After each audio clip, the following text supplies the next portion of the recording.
Kitenge, leather, silk, linen hold no secrets for them. In love with these textiles, Burundian designers never stop making them even more beautiful, more comfortable, using their know-how and their creativity. If you love the clothes of Parisian or American designers, you will succumb to the creations of Le Reflet, Mith, or even FLAB and Rifandor. Who is behind these future amazing brands? How did they find their style?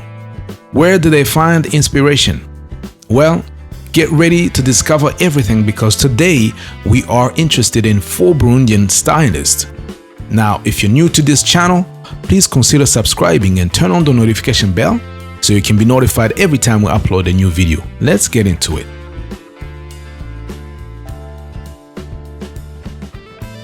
Rifandor, creator of the brand Rifandor, Rifandorel Ndaikeza, is a young fashion designer based in Burundi, the youngest of 3 siblings. His clothes, as everyone has already noticed, are incredibly creative. Before going into fashion, he liked dancing a lot and was not too attached to fashion. I was like the other young people of my age. That is, I liked to dress well without, however, thinking of becoming a fashion designer. It was from 12 to 13 years old that he started to create his first clothes and that he wore himself. In 2016, a cousin of his invited him to take part in his project to open a modeling agency, The Winner's Fashion, in which he would occupy the position of fashion designer.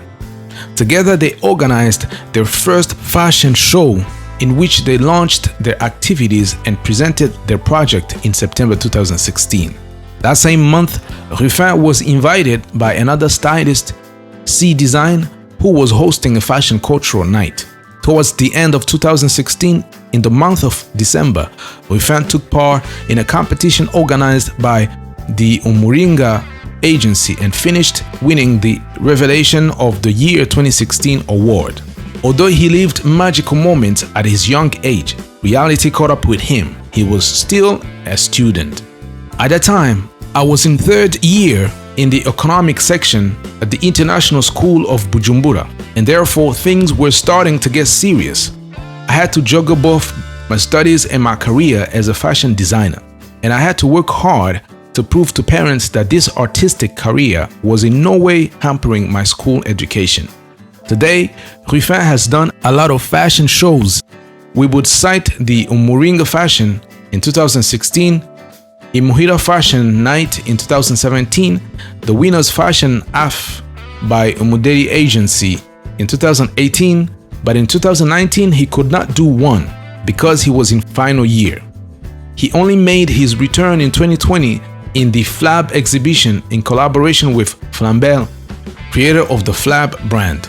His clothes are identified by a bunch of little details that he says makes the garment so special. I want the people who wear my brand to feel special. This is why I do not reproduce the same model twice. Ruffin is preparing to launch his new collection in 2020, a collection that will be the new face of his brand. FLAB. Streetwear, which is a fairly common term in the modern fashion world, refers to a distinctive style of street fashion, and Mufasoni Flambel, a young Burundian fashion designer, was the first to create a streetwear in Burundi. At 7, she had a Barbie doll and taught herself to make dresses in order to change them from day to day, and then she started to sew them. After cutting the fabric and making a dress for her doll, her mother loved it and sewed other dresses. This is how it all began. The first day she knew this was what she wanted to do was when she took part in a model casting and noticed that the jurors were stylists. At that moment, I wanted to be in their place, and I then started to educate myself, watching videos, learning more about the world of fashion. It was in 2017 when, with her studies in art and design in Uganda, that Flambel participated in an event where she presented her clothes, and it is from there that she, with certainty, concluded that she was made for that. When she started, she had no money, no machine, no fabric, and despite that, Everything went well, and since that day, she was motivated to know everything about fashion. In 2018, she made her first show in Burundi, the FLAB exhibition, which was a great success. And recently, she did her second show in March 2020 in collaboration with the stylist Rifandor. While being in Belgium, Flambel was able to organize her fashion show in Burundi. It is in Fashion Week that Flambel identifies trends, but also she follows a YouTuber named Loic specializing in fashion who, according to her, shows what is trendy and she gets her inspiration from there. Her style, streetwear, is a style she will work on throughout her career. Today, she participated in big fashion shows in Paris and in Belgium, and these are experiences of which she is proud. Flambel aims to make her brand, FLAB, a great company which is not limited only to clothes, but also to accessories and working in a fashion magazine. Everything has only just begun. Mith.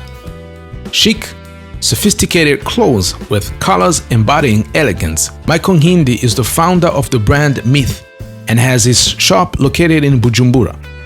Burundian fashion designer coming from a family of 5 children, his creative talent is a promoter. Michael was educated in China, where he graduated as a communication engineer, and during this period, he did various fashion-related activities, working as a model for a few years. Subsequently, he was project manager for a multinational company located in Bahrain for 2 years. It was afterwards that he decided to return to Burundi and created the Mith brand, which is a house that makes clothes and accessories for men, women, and children, and also does consultancy in styling, photo shoots, videos, and castings. As a fashion designer, his greatest success was the representation of his first collection. It was, according to him, something unexpected and which helped him a lot to launch his brand. His other show took place in Rwanda during Kigali Fashion Week, and it was thanks to this show that he had a proposal to participate in other fashion weeks abroad. It was like a dream come true. Currently, Michael has one wish: that the future is better, especially in the Burundian fashion industry. He expects a lot of change, that the works of Burundians are recognized and sold all over the world.